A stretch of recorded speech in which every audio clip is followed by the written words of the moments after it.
Fala aí galera, beleza? Sejam bem-vindos a mais um vídeo do nosso canal. O vídeo de hoje vamos trocar uma ideia sobre o VEGIR, mais um mês acompanhando, esse fundo que chamou uma assembleia para deliberar sobre uma nova emissão. Isso aí o resultado sair em breve. Vocês estão assistindo esse vídeo, acho que dia 31, salvo engano. E o resultado disso aqui, acho que sai no dia 2. Já teve vídeo no canal onde a gente falou sobre isso, então não vou perder muito tempo. Ponto principal, a única coisa que eu vou passar rapidamente é a respeito dessa oferta é a questão da taxa, que veio uma taxa bem barata, né? A gente pode ver aqui o fundo, por exemplo, são 9,64 e uma taxa de 2 centavos. Por que a taxa é tão barata? Porque estão pagando só os custos da CVM.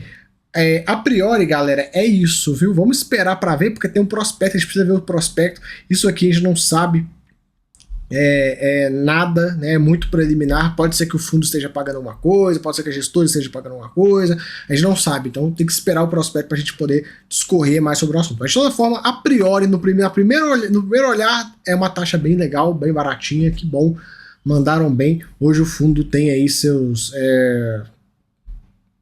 R$1 bilhão. Eles querem fazer uma oferta pequena, 300 milhões. Acho que podia até aproveitar, fazer um pouco maior, mas tudo bem. Galera, eu sou do time de faz a emissão o maior possível e toca o pau. Eu não tenho muito essa coisa de fazer uma oferta pequenina. Não, pede logo meio bi, prega o pau e se captar, aí dá seu jeito, né? Eu sou muito a favor disso. Eu prefiro ofertas maiores do que oferta toda hora e tal, enfim. Depende muito do momento do mercado e tudo mais e tal. E como é um ponto, hein? Como esse é um fundo CDI e a CDI que tá caindo, se ele fizer uma oferta grande, praticamente essa oferta desse fundo, a oferta que tá rolando no KNCR também, que tá para sair, provavelmente, é difícil fazer essa futurologia, porque Brasil a gente não sabe o que vai rolar, mas provavelmente vai ser a última oferta desses fundos em algum tempo. Então seria bom eles conseguirem encher o caixa, ficar com bastante dinheiro para aproveitar. Segue o baile. Por exemplo, a do KNCR é uma oferta de 1 bilhão. Aí você fala assim, nossa, é dinheiro demais. Parece, mas o fundo tem 6 bi, é pouco. Pro tamanho do KNCR é pouco. Mas vamos lá. Falando aqui do VEGIR, totalmente alocado. Durante o mês ele comprou várias operações, 9 operações, sendo 8 que ele já tinha. Esse é um ponto da Valora, esse comprou muita operação que ele já tem, né? E aí ele comprou também esse CRI Longitude, 34 milhões, CDI mais 5,5. Puxadinho, hein? O fundo pagou 11 cents, a gente já falou dessa distribuição já. E durante o ano de 23, o fundo teve um resultado de 1,45 da CDI mais 2,8. Cara, se a gente pegar aqui que o fundo, a taxa média da carteira dele é CDI mais 4,2, aí você tira o custo, que dá 1%, né? 1%. Estamos falando aí de CDI mais 3,2, e aí tira a taxa de performance, fica aí praticamente, né, o CDI mais 2,8. Não tá de todo mal, né? A qualidade de crédito, tudo tranquilo, adimplente, aquela coisa toda. O fundo com seus 232 mil cotistas e a liquidez tá boa, 5 milhões. O fundo, durante eventos subsequentes, aí ele fez um novo investimento de um CRI que ele já tinha e tal, então, sem novidades.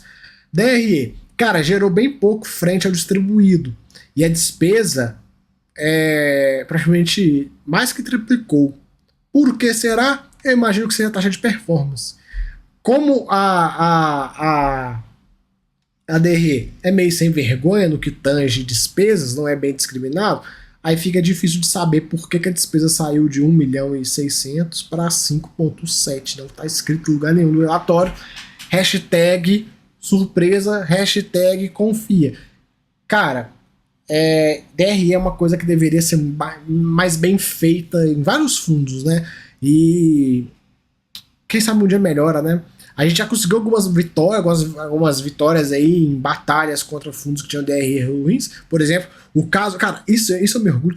Toda hora que eu lembro disso eu me orgulho, que eu falo assim, caralho, hein, que contribuição foda que a gente fez. Não eu, a gente no canal, porque vocês ajudaram pra caramba. Aquela DRE que tem no BTLG, que lá deveria ser padrão para todo mundo. Ficou excelente a DRE.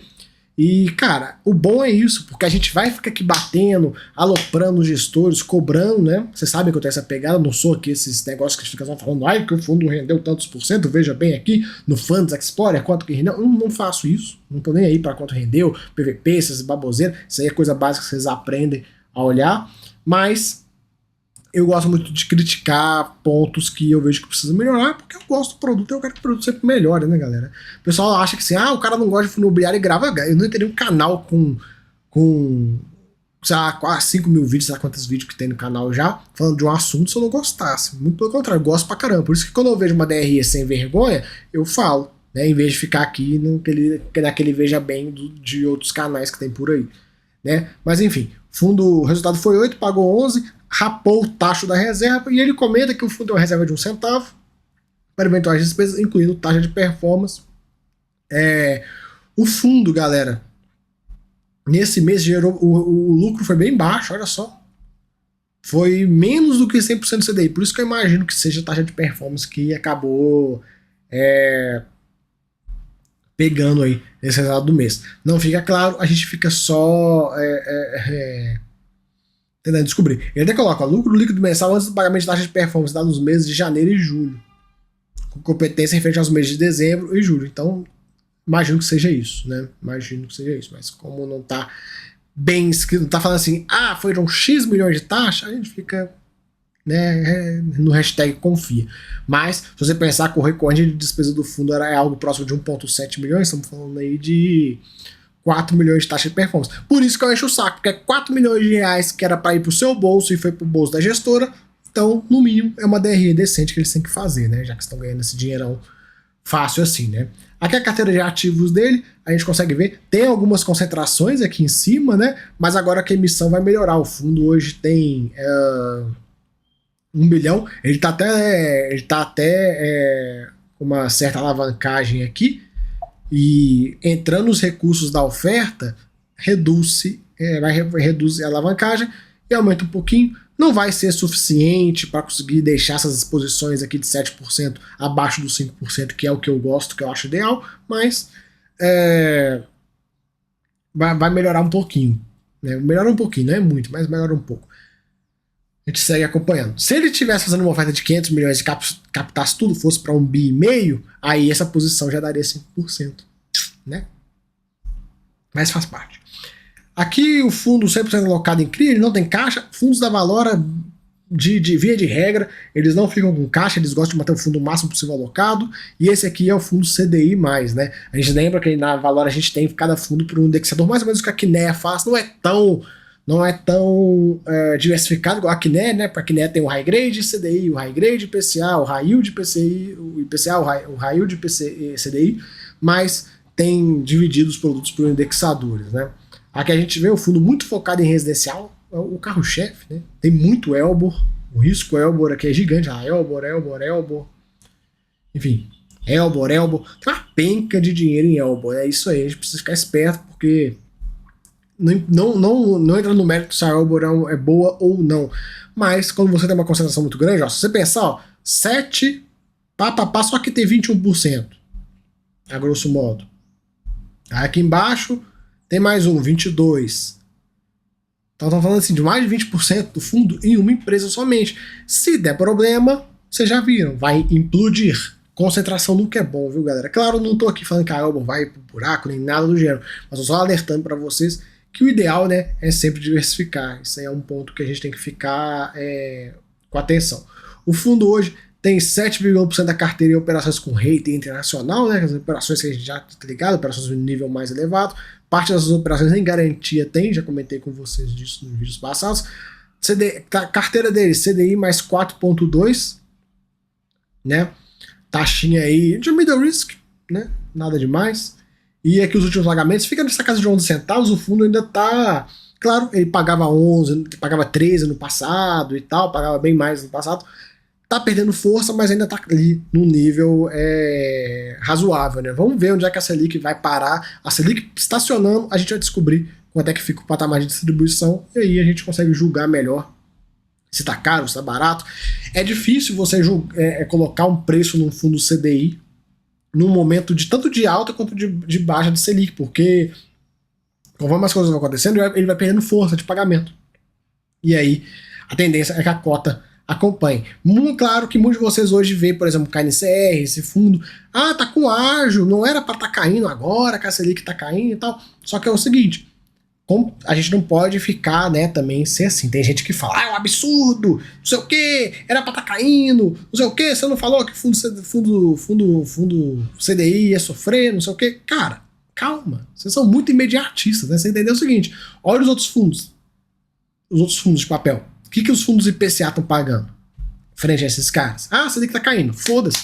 Eles ainda estão pagando bem frente aos fundos IPCA, por isso que a cota não caiu. Mas a hora que as coisas equilibrarem ali, vocês vão ver o que vai acontecer. A tendência é que a cota dê uma derretidinha. Vamos acompanhar. Também depende do risco Brasil, o que vai acontecer. Meu amigo, eu falo com você o seguinte, se a NTNB bater, tipo, IPCA mais 3, pode estar pagando a merreca que for, qualquer fundo, que a cota vai estar lá em cima. Esquece. Não precisa nem preocupar. Agora, se acontecer o oposto, se a NTNB for para 6 ou mais, aí já começa a pressionar bastante as cotações. Claro que os fundos de papel não são tão sensíveis à NTNB igual são os fundos de tijolo. A sensibilidade é bem mais forte, mas é sempre bom ficar ligado por conta dessas questões. Então, cara, tem muita coisa para acontecer, muita água para passar debaixo da ponte. Essa queda da Selic, a gente precisa acompanhar. Estamos no início ainda do ciclo, né? Tem muita coisa para acontecer ainda. Nem começou a cair o juros nos Estados Unidos e tal. Tem o risco fiscal que eu já comentei com vocês. Então, assim, fiquem tranquilos, deixa as coisas acontecer, beleza? Galera, valeu aí, tamo junto, até a próxima, fui.